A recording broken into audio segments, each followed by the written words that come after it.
大家好，开始今天的分享之前，希望你能给人间烟火点个订阅，我将会分享更多优质的内容，求求你留下这个孩子吧，以后我肯定好好对你。刘强跪在门口，声泪俱下的哀求着：“那你看看这是什么东西？”我笑出了声，从身后拿出了一张纸：“赵秀梅，我要的是一个能给我们老刘家传宗接代的儿媳妇，而不是你这种不会下蛋的母鸡。”听着婆婆的谩骂，我的心中生出了几分凄凉，暗暗后悔当初没有听从父母的劝告，选择了这样的人做丈夫。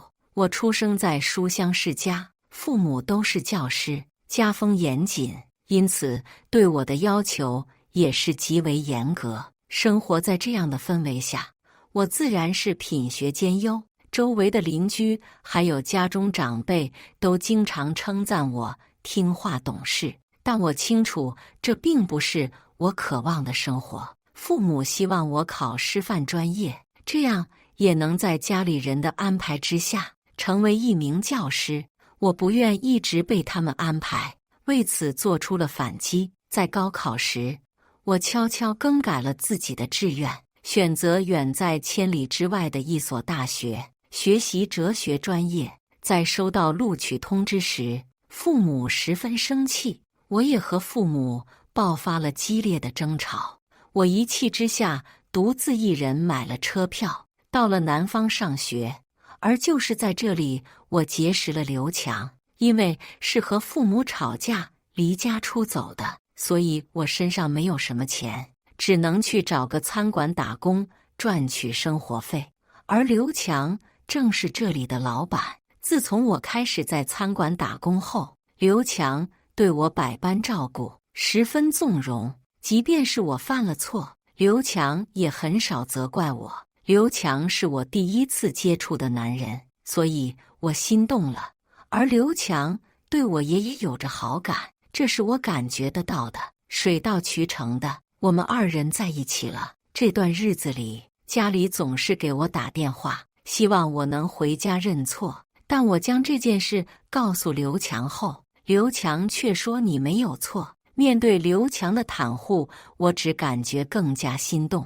在我人生过去的日子里，永远都是我先向父母低头，即便有时的确不是我的错。在刘强的挑唆之下，我与家人断绝了往来。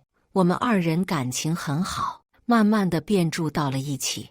而因为一场意外，我怀孕了。可此时我正在上学，我将自己怀孕的消息告诉了刘强，告诉他我想打掉这个孩子。可是刘强却不同意，他希望我将孩子生下来。刘强用他的温言软语安抚住了我，而我也在刘强的陪伴之下去学校办理了休学。刘强经常告诉我，我不需要努力，只要安心做个全职太太就好了，钱的事情交给他就行。看到这样有担当的男人，我更加爱他了。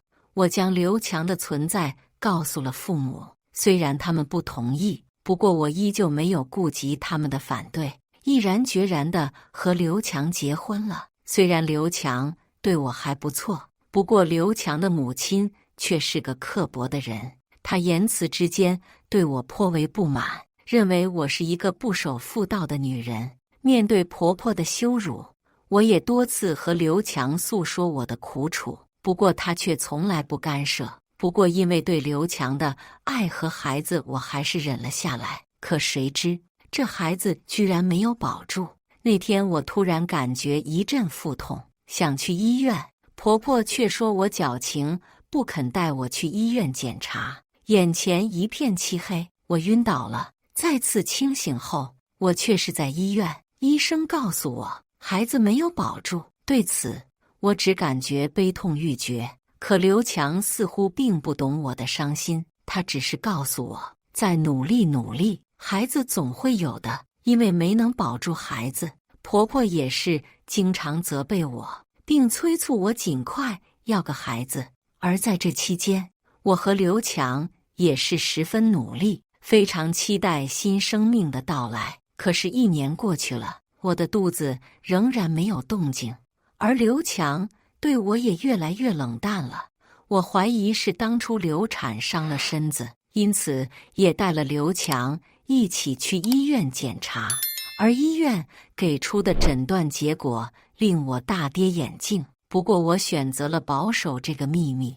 最近刘强往家拿的钱越来越少，还经常的夜不归宿，对我也是越来越不耐烦。我并不是什么傻子，此刻我已经察觉到刘强怕是出轨了。我想和刘强离婚，可是这么多年，我一直像个金丝雀，活在笼子里，早已经失去了独立飞行的能力，终是不敢开口。可就在大年夜这天，我一人辛辛苦苦地准备一桌饭菜，可刘强却将他的外遇对象带了回来。秀梅，求求你了，这是我们老刘家的骨肉啊！我知道我对不起你，你帮我照顾他一段时间，孩子以后叫你妈，肯定和你亲。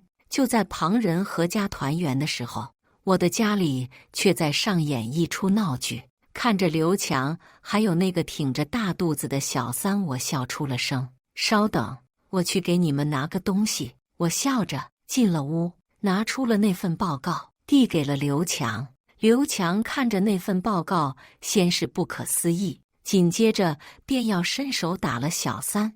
只见报告上正写着几个大字：患者刘强精子质量过低，无法孕育。还记得之前我让你陪我去医院不？我留了个心眼，让你也做了个检查。检查结果就是我没有任何问题，是因为你我才不能怀孕的。看着刘强，我露出了一个嘲讽的笑。本想着照顾你的面子，我就将这件事情隐瞒了下来，没想到你这么不识好歹，还敢带着小三找上门，惹我不痛快。将这番话说出口后，我心中只感觉十分舒适。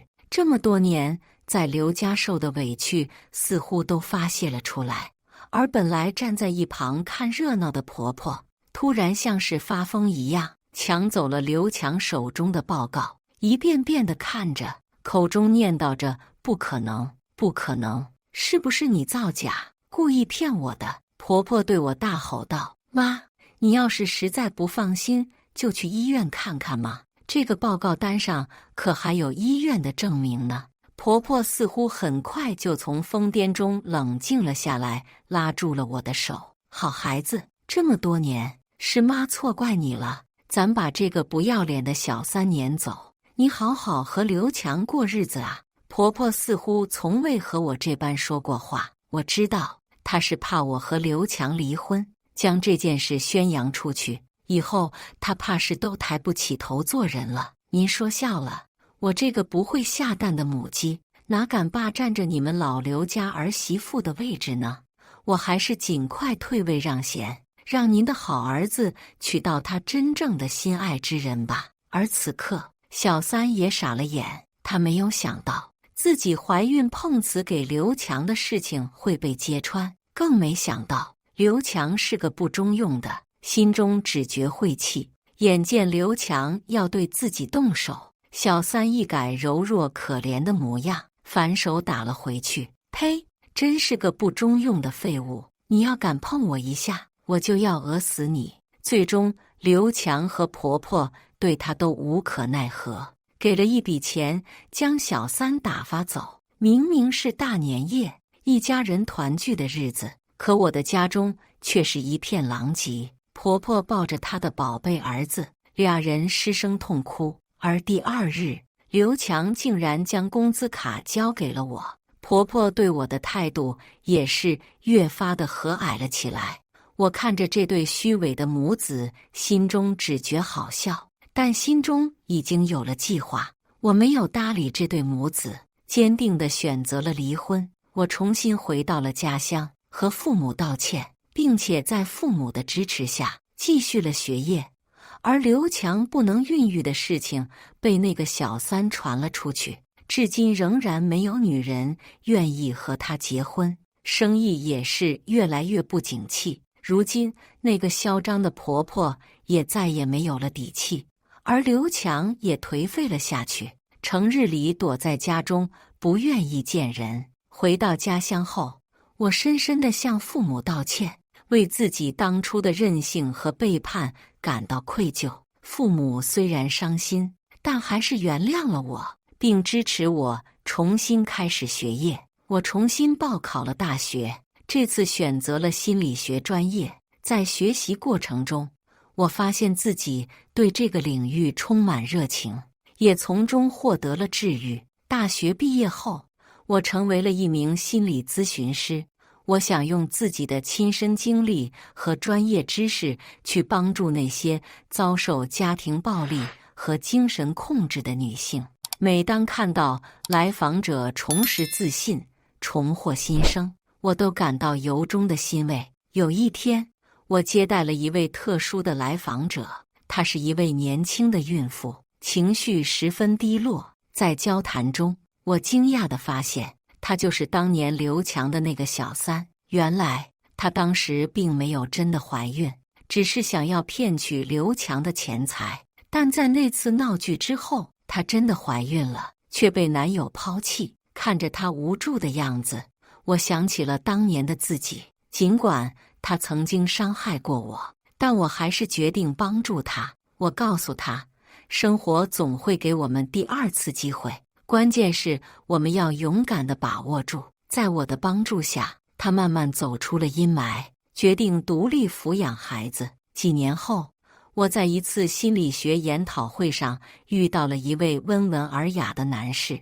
他是一名大学教授，我们相谈甚欢。在交往过程中，我发现他尊重我的事业，支持我的理想，我们最终走到了一起，组建了幸福的家庭。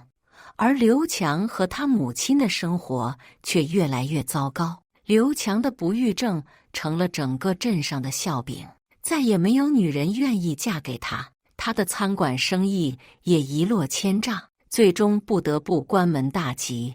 刘母对儿子的态度从溺爱变成了怨恨，整日里唉声叹气，抱怨命运的不公。有一天，我在街上偶遇了刘强，他已经大不如前，蓬头垢面，看起来比实际年龄老了至少10岁。他认出了我，羞愧地低下了头。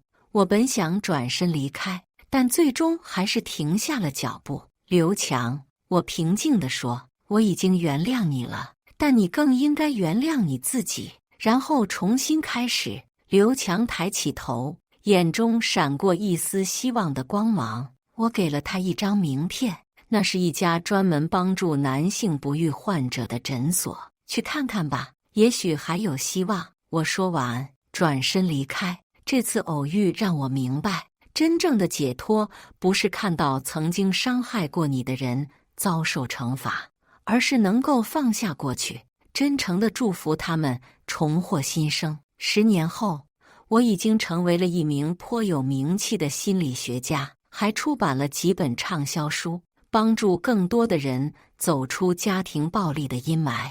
我的丈夫一直是我坚强的后盾，我们的孩子也在充满爱的环境中健康成长。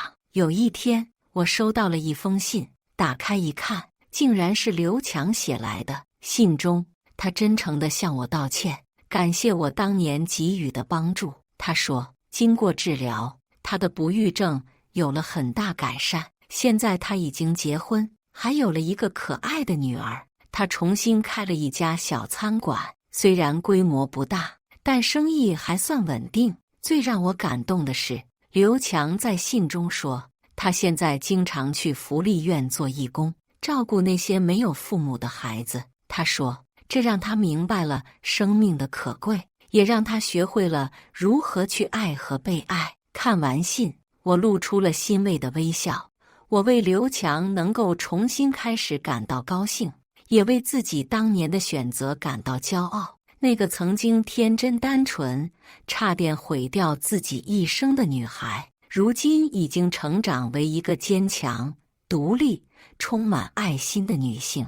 生活给了我们每个人不同的际遇，但关键是我们如何去面对。曾经的伤痛让我更加珍惜现在的幸福，也让我有了力量去帮助他人。我相信，只要我们心存希望，永不放弃，就一定能够创造属于自己的美好人生。这段经历让我明白，爱情和婚姻都需要双方共同努力经营。盲目的爱情可能会让人失去理智，但真正的爱应该是相互尊重，共同成长。我也明白了，一个人的价值不应该由他人来定义，而是应该由自己来塑造。如今，每当我站在讲台上，看着台下那些渴望改变命运的人们，我都会想起自己的经历。我告诉他们，生活中会有挫折和痛苦，但这些都是让我们成长的养分。只要我们勇敢面对，就一定能够创造奇迹。我的故事，从一个天真少女到一个成熟女性的蜕变，从一段痛苦的婚姻到幸福美满的家庭，不仅仅是我个人的成长，更是千千万万个像我一样的女性的缩影。我希望通过分享我的经历，能够给更多人带来希望和力量。生活就像是一本书，每一页都是崭新的。不管过去经历了什么，我们都有权利和能力去书写属于自己的精彩篇章。只要心中有梦想，脚下有力量，我们就永远不会被命运打倒。以上就是今天分享的故事。大家有什么想说的、想吐槽的，欢迎在下方评论交流。也更希望能给人间烟火点个订阅，我将会分享更多优质的故事内容。